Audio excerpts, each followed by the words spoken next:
পর্যন্ত আপনাকে আর দেখা যাবে না।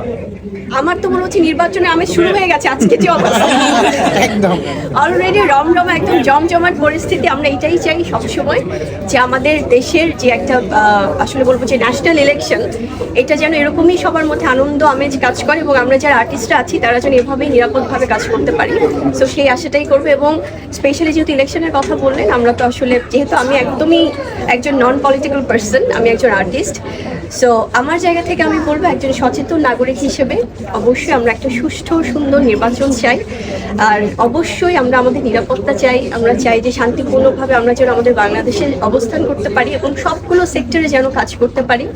আর নারী পুরুষ বৈষম্য যেন না থাকে, সবাই যেন সম্মান দিয়ে সবাইকে কাজ করি। এটাই সেই শান্তিপূর্ণ পরিস্থিতি চাই যেখানে সম্মান নিয়ে আমরা কাজ করব। এবং আমরা এখনো জানি না যে আমাদের সরকার কারা গঠন করবে।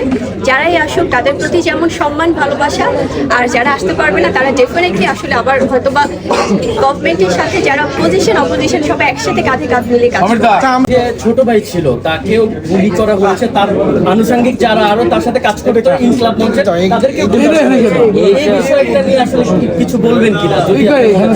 আমি সবসময় চাই আসলে দেশে একটা শান্তিপূর্ণ পরিস্থিতি থাকুক, এটাই চাই। সবার নিরাপত্তা চাই, এটাই। বারিশ আপু